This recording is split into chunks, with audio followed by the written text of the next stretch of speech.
ಅದಕ್ಕೆ ಸಾಕಷ್ಟು ಕಾರಣಗಳು ಬರ್ತವೆ. ಜಯ ಆಗಲಿ ಅಥವಾ ಈಗ ಗೆಲುವು ಇರಲಿ, ಸೋಲಿರಲಿ, ಅದಕ್ಕೆ ಸಾಕಷ್ಟು ಕಾರಣಗಳು ಇರ್ತವೆ.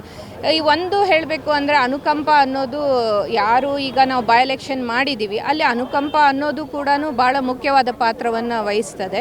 ಅದು ಅಷ್ಟೇ ಅಲ್ಲದೆ ಇಲ್ಲಿ ಆಡಳಿತ ಪಕ್ಷದ್ದು ಕೂಡ ಅಲ್ಲಿ ಮುಖ್ಯ ಪಾತ್ರ ವಹಿಸ್ತದೆ.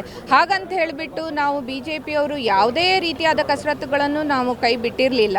ನಮ್ಮ ಎರಡೂ ಅಭ್ಯರ್ಥಿಗಳು ಈ ಬೈ ಎಲೆಕ್ಷನ್ನಲ್ಲೂ ಕೂಡ ಒಳ್ಳೆ ಮತಗಳಿಂದನೇ ಅವರು ಮುಂದೆ ಬಂದಿದ್ದಾರೆ.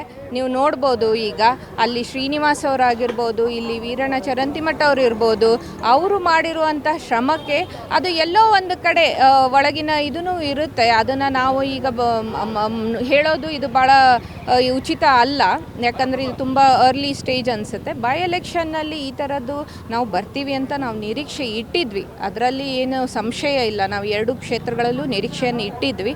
ಆದರೆ ಎಲ್ಲೋ ಒಂದು ಕಡೆ ಅನುಕಂಪ ಅನ್ನೋದು, ಆಡಳಿತ ಪಕ್ಷ ಅನ್ನೋದನ್ನು ಮೋಸ್ಟ್ಲಿ ಜನರು ಅದನ್ನು ಮನಸ್ಸಲ್ಲಿ ಇಟ್ಕೊಂಡು ಈ ಥರನ ಕೊಟ್ಟು, ಬಟ್ ಏನೇ ಇರಲಿ ಜನರ ತೀರ್ಮಾನನೇ ಕೊನೆ ತೀರ್ಮಾನ. ಕೊನೆಯದಾಗಿ ತಮಿಳುನಾಡಲ್ಲಿ